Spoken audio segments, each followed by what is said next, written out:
Últimamente hemos visto al secretario general de la OTAN hacer equilibrios sobre este enfrentamiento, una reunión desafortunada, sobre que Estados Unidos deje fuera de las negociaciones de paz a Europa, que no se quejen por estar o no estar, que los europeos participen con propuestas. La fractura entre Estados Unidos y Europa es evidente y tiene consecuencias. Soy Marrute, no se quejen. Ina Afinogenova. Vamos con la víctima del bullying. ¿A qué me invitan?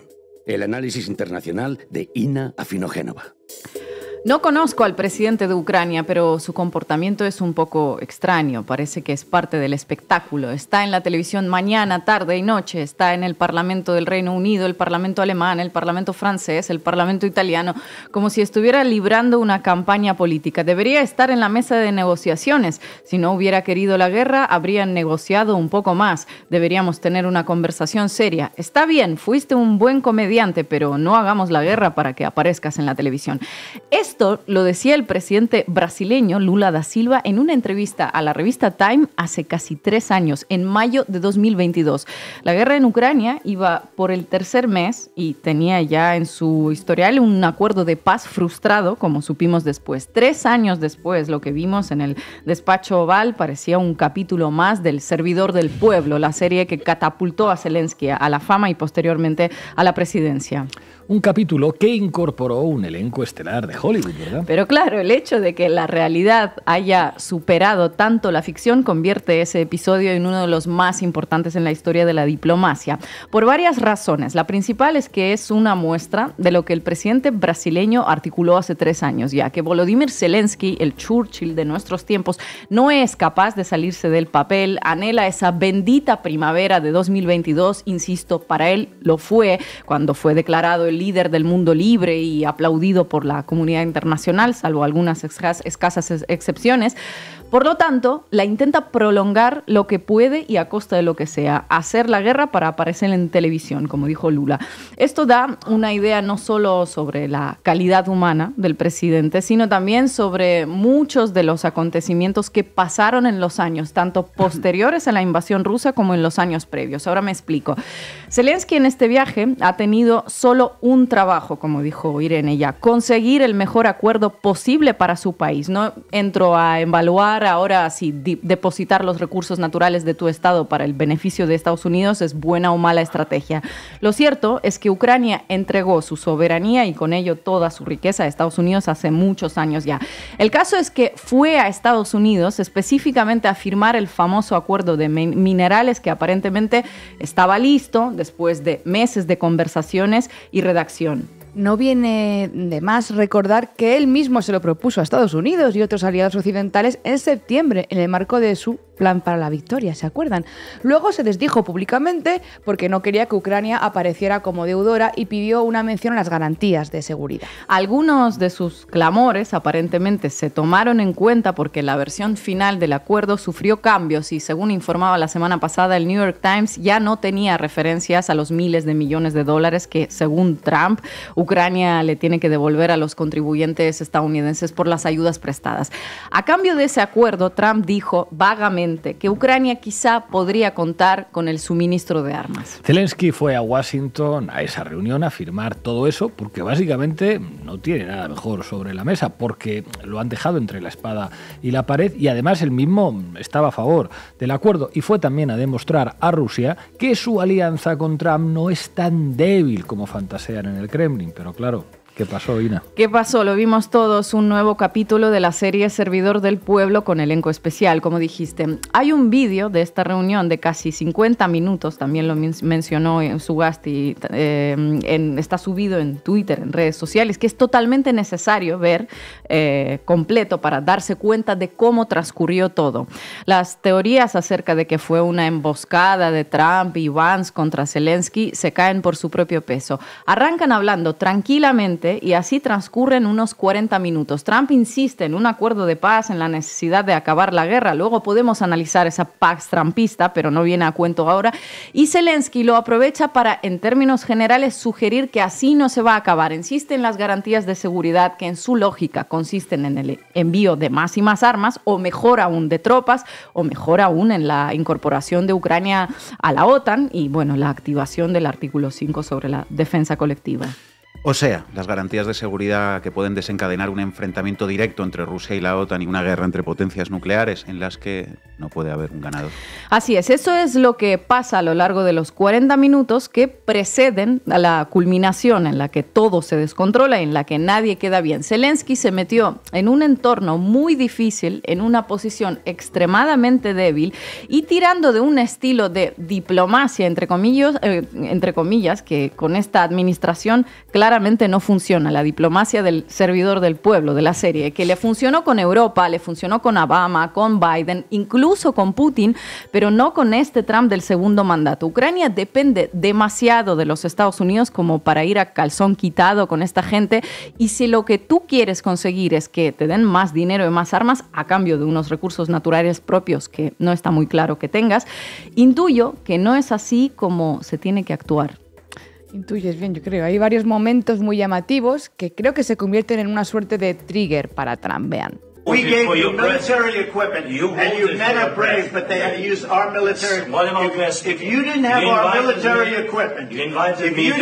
our military equipment, this war would have been over in 2 weeks. In 3 days, I heard it from Putin. In 3 days, this is something maybe new. Less. In 2 weeks, of course, yes. It's going to be a very hard thing to do business like this. I tell you. Trump le dice a Zelensky que sin ayuda de Estados Unidos la guerra se habría acabado en semanas. Y Zelensky le responde, sí, Kiev en 3 días, eso ya se lo oí yo a Putin. Es decir, le está diciendo en la cara al presidente de Estados Unidos, que nos puede gustar más o menos, pero aquí es quien tiene la palanca, que está difundiendo propaganda o desinformación rusa.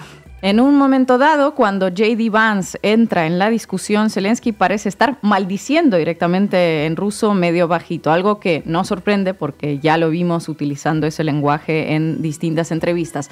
Todo ello, insisto, durante una reunión que iba a anticipar la firma de un acuerdo que él estaba dispuesto a firmar y que se suponía, dentro de su propia lógica, que no es la nuestra, que era beneficioso para Ucrania. Bueno, pues se frustró todo y esto, como dije, nos da una idea de lo que pasó en Estambul en 2022, cuando había un acuerdo sobre la mesa para detener la guerra, y también nos da una idea de lo que pasó con los acuerdos de Minsk. Vamos a remitirnos a un episodio específico relacionado con esos acuerdos. Uno de los argumentos al que recurre Zelensky en toda esa pelea verbal en el despacho Oval fue que Putin violó los acuerdos de Minsk. Se lo dice tal cual a Trump para justificar la necesidad de las garantías de seguridad. Vamos a recordar qué pasó con esos acuerdos, ya que los saca a colación él mismo. Y para eso es necesario mencionar que Zelensky ganó las elecciones presidenciales en Ucrania con más del 70% de los votos porque prometió negociar con Rusia para acabar con el conflicto en el Donbass. Más del 70% de los ucranianos y ucranianas de territorios que en aquel momento controlaba Ucrania. Gente que decidió que era necesario cumplir los acuerdos de Minsk, integrar a Donetsk y Lugansk dentro de Ucrania en calidad de autonomías para acabar con el status quo y con la situación de enfrentamiento bélico que se vivía entonces. En 2019, en París, se tenía que firmar ese acuerdo de federalización de Ucrania en presencia de Putin, Merkel y Macron, el denominado Cuarteto de Normandía. El acuerdo estaba sobre la mesa y ¿qué pasó? Que se negó a firmarlo. Durante la conferencia de prensa, mientras Putin leía puntos de ese acuerdo sobre el estatus especial del Donbass, sobre la fórmula Steinmeier, Zelensky se reía y hacía muecas. Véanlo.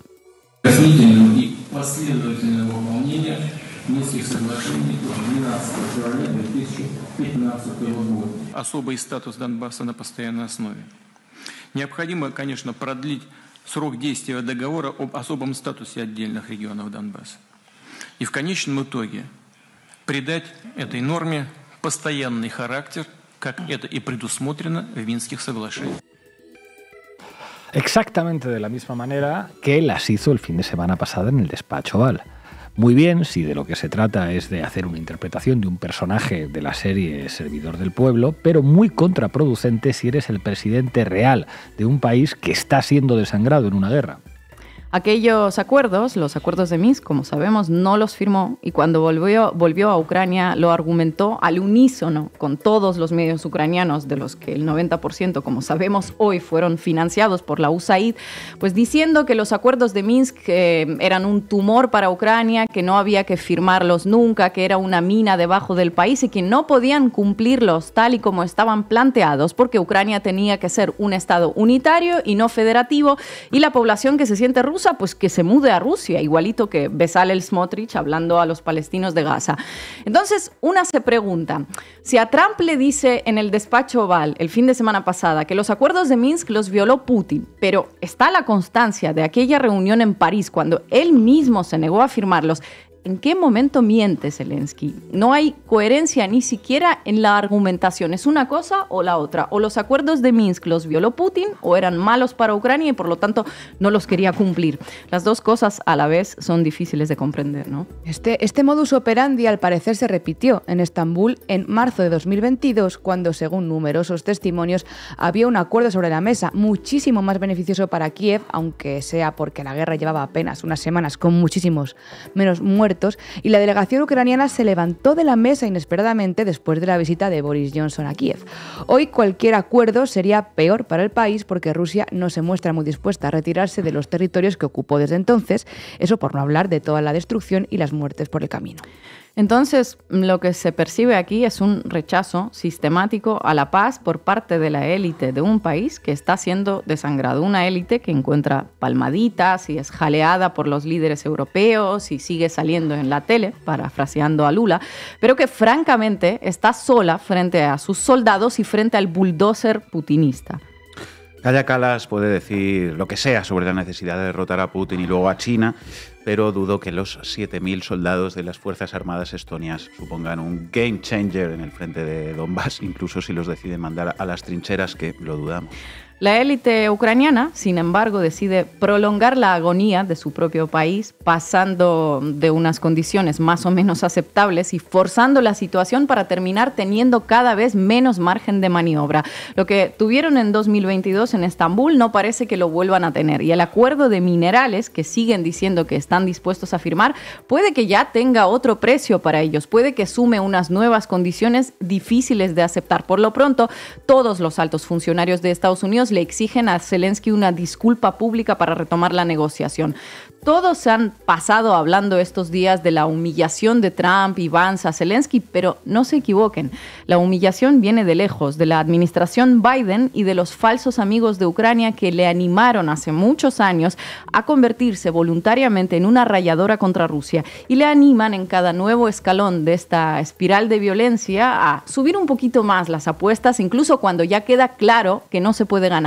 El canciller polaco dando discursos y haciendo performances desde un acorazado japonés que derrotó a la flota rusa en el Báltico en 1905, Kaja Kallas diciendo que Ucrania no está sola y que hay que ir contra China y luego contra Rusia, Keir Starmer diciendo que defenderán a Kiev con botas en el terreno, Pedro Sánchez, Peter Pavel, a todos ellos les une una sola cosa, que los suyos están a miles de kilómetros de Kupiansk y no irán allí, irán los ucranianos que ya vemos cómo los reclutan y ya sabemos cómo acaban. Y si van, pues tenemos que ver qué hacemos frente a una guerra en el continente europeo de la que Estados Unidos sacará la máxima tajada vendiendo armas a unos y a otros y luego ya sumándose al bando ganador en el último momento para 70 años después decir que X país les asistió en su lucha contra el villano. Gracias, compañera. Por tanto, frente a esta verdadera amenaza existencial que está amenazando Europa en este momento, para nosotras la autonomía estratégica, la verdadera solución a este contexto enormemente complejo, son 3 puntos muy claros. El primero, salir de la OTAN, compañeros y compañeras.